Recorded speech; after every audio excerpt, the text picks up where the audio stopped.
One thing that a lot of people don't do while they're playing is see how your opponent reacts to options. One thing we haven't checked yet is to see whether this guy likes to tech or not. In this instance here, it would be a wise decision to see whether he techs, whether he doesn't tech, get that sort of knowledge on him. What does he like to do afterwards?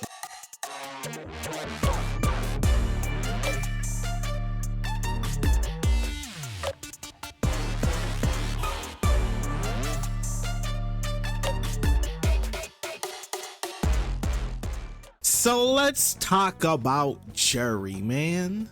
Juri's one of those characters that everyone loves off feet for some reason.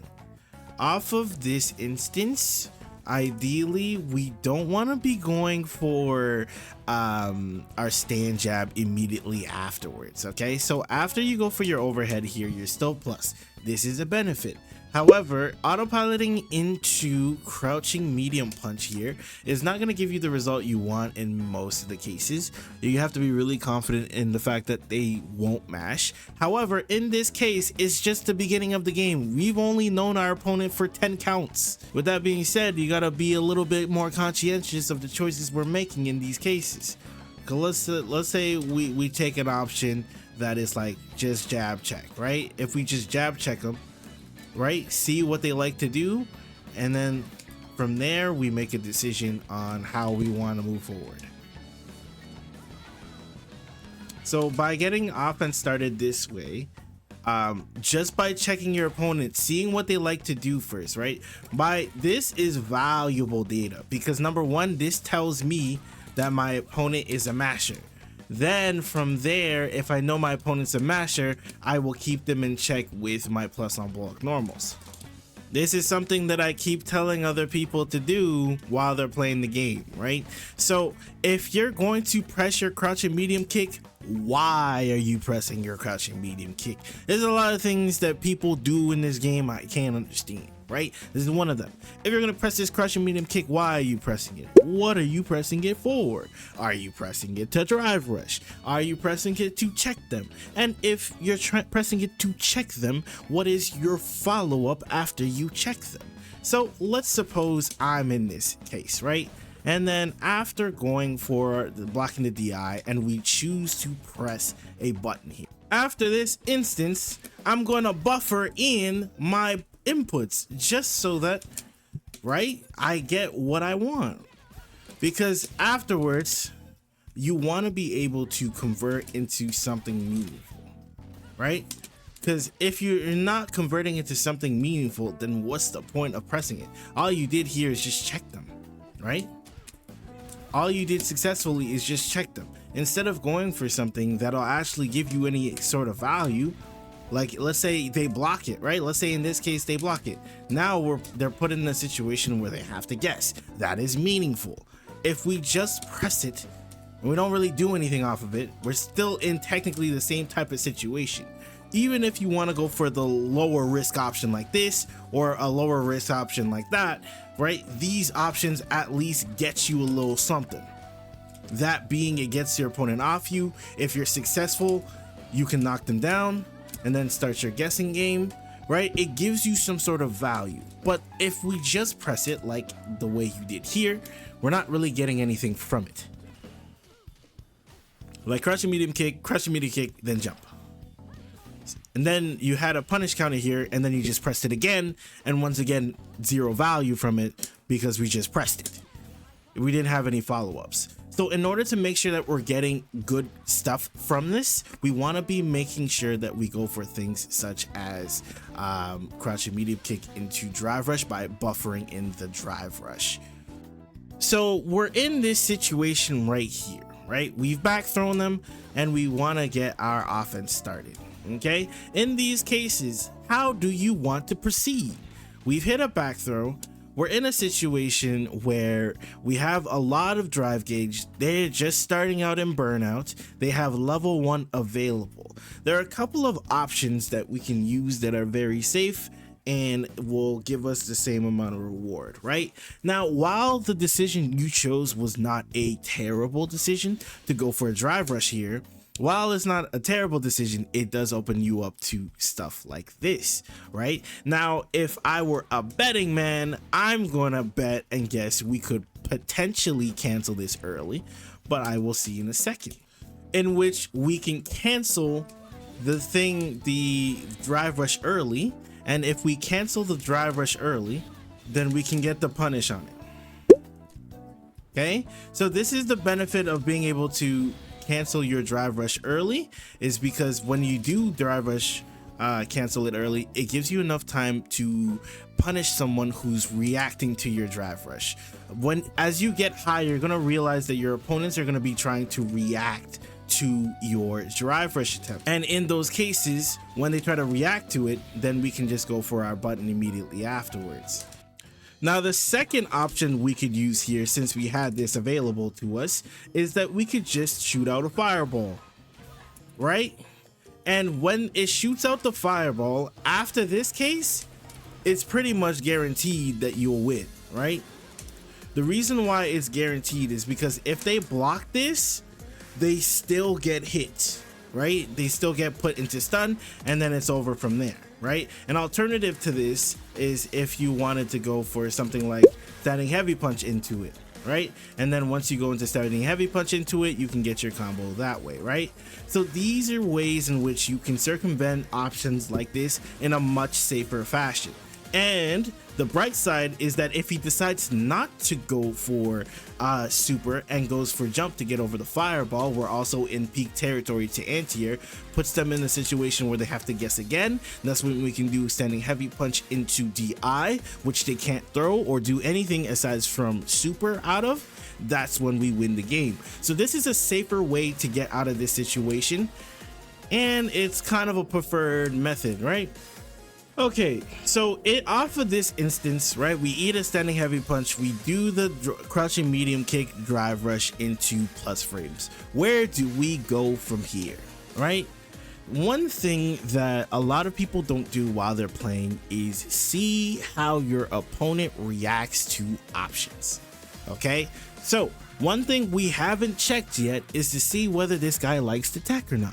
Okay, so in this instance here, it would be a wise decision to see whether he techs, whether he doesn't tech, get that sort of knowledge on him, so that the moment he goes for something like this, what does he like to do afterwards? By checking to see what he likes to do immediately afterwards, we learn a lot of data about him.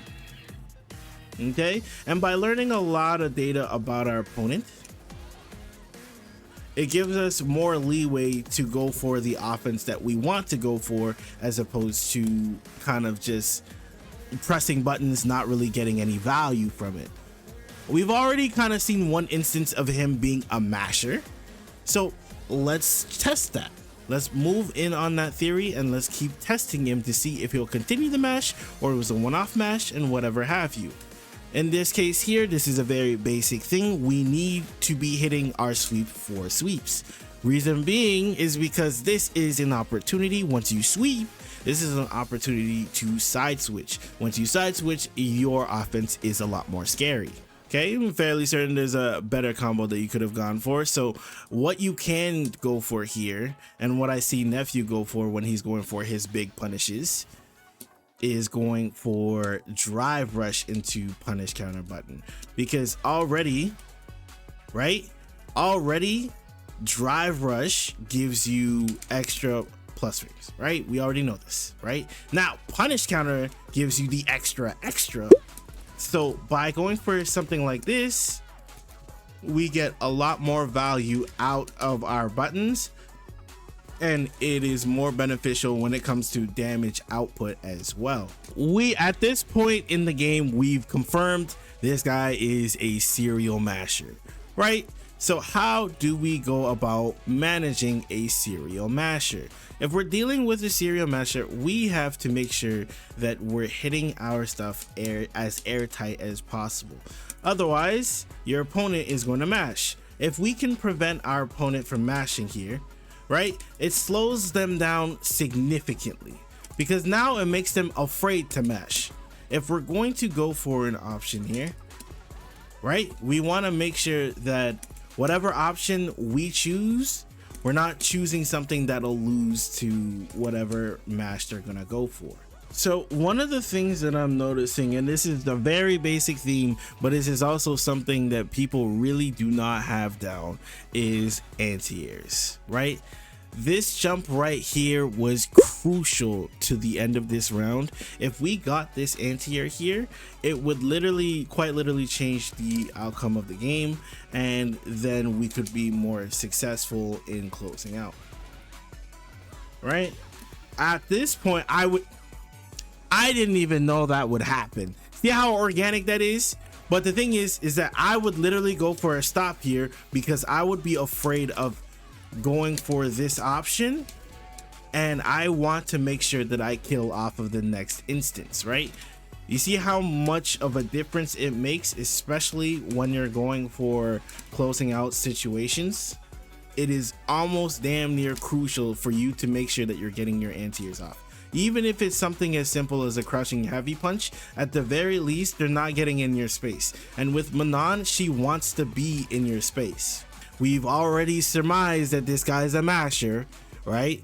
But the way that we're hit confirming this stuff is no bueno, because you're not getting any value, right? So at the end of the day, when you're going for this option, you go for your crushing medium punch, you're successful, you want to be a little bit more prepared, right? Into something that'll give you something into offense at the very least, right? Because you choosing like crush jab, right? I'm sure you can get that, right? But if you're not ready for that, then you know you get whatever situation you put yourself in the last time, right? Instead of getting this and getting no value, you now convert into a DP, which converts into a guessing situation where they have to guess strike throw and whatever have you, right? If you don't understand a common theme, just know that you're trying to get as many situations where your opponent has to guess as possible. And in doing so, you make it incredibly uncomfortable for your opponent. The other thing that I'm noticing about your gameplay here is that it's very samey the entire time, right? So let's suppose in this case, we want to go a little bit back here actually. Okay, let's say we hit a successful anti-air DP. The important part here is using the fireball. The reason why is that there are going to be quite a few matchups where this fireball is incredibly important. Why? Because if they get hit by it, you get a combo. If they block it, you get your free drive rush into standing medium punch, which immediately gives you more value. And that's kind of what we want to keep playing into, is that we're getting value. While you're playing, you have to start to notice that what you're deciding to do or everything you do decide to do comes with a certain amount of risk. And in doing so, you kind of have to weigh out which ones you want to do versus the ones you don't want to do. Oh, we spent it all. Anti-air, put down fireball. No. Right?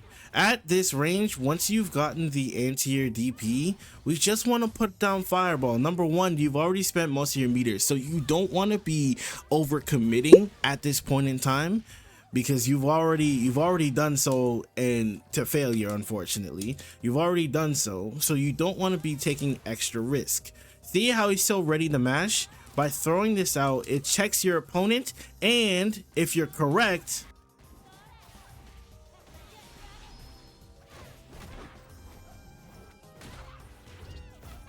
and you kill. Simple and clean, right? Instead, we're in a situation now where we kind of have to survive. We give them more than enough room.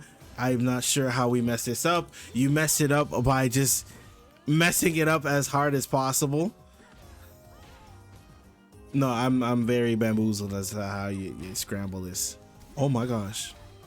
So this is a little bit more of an advanced technique here, but essentially, if you know that your opponent is going to mash immediately, right, which we know he's a masher, then we can take those spots right there. Once you know that he's out of range, then you can go for a button. Okay, so this is one of those things where it's going to take you a little bit more time to get used to, but it'll give you net you a lot of reward. See how the second jab whiffs? This is because at the range that we're going at, you can't get any sort of follow-up. So by learning how to see these zones where the next button is going to whiff and take advantage of it, that's how we can get more value from our buttons. The grab happens to all of us. Oh, super! No! I'm gonna let this rock out. See what happened to you. Oh, and you touched them. Oh, my dear lady, my dear lady. Okay, we're gonna break down 2 last trains of thought before we end this video. Okay, so we're back where we once were. We got danced upon, and we get this opportunity here to get some damage on the board. There are some things that I want to point your attention to. Number 1 is their drive gauge. Please note their drive gauge. And number 2, please note your super meter. Okay, now these 2 things in conjunction with each other make me feel as though this decision here to drive rush into burnout is the incorrect decision. Okay, stay with me. Now let's suppose we don't burn ourselves out here, right? Let's suppose we go for the routing that we wanted here, and then we stop here. So off of this instance, we still get a good amount of damage, but the benefit here is we now keep our drive gauge healthy and they're in burnout. So what happens here is we can use these options to push our opponent to the corner and then DI them and kill them, right? This is why using your drive gauge to your benefit and to the detriment of your opponent is uber important. You see how much of a difference it makes in this case, right? Dead, right? It's a lot different. Okay, so the scenario 2 that I want to go over is, let's suppose you make this decision and let's say you got too mixed up in it and you decide to go for this burnout combo regardless. Okay, now you're both in burnout. Our option off of this should not be up. Why it should not be up is because if I'm Manon, which I am a Manon, all we gotta do now is anti-air you and you're dead. And it's very easy because she's already walking back and you just lose. So instead of putting yourself in a situation where you'll lose, let's try putting ourselves in a situation that is advantageous. So how do we do this? This is once again using the tool that we weren't using before, and that is using this fireball, right? By using this fireball, you can gain ground and control the spacing on the ground, right? And in doing so, we get them into the spot in which we can either A, chip out, or B, they try to jump and we can DP anti-air them. Putting them in a situation that's uncomfortable like this is to your benefit, right? Using your tools to get the punish. You might be thinking, well, Manon can spin over these type of things, right? If she tries to spin over it, right, we can also use our buttons to check her, or we can also use neutral jump to catch her off guard, right? And in doing so, by going for neutral jump, we can catch her slipping and go on from there. But using these options is going to be super crucial, especially in matchups where you can use this fireball fairly freely. It's going to be very important, especially when you're trying to close out games. With that being said, now that I've taught you everything that you need to know, comment down below, do you have any questions?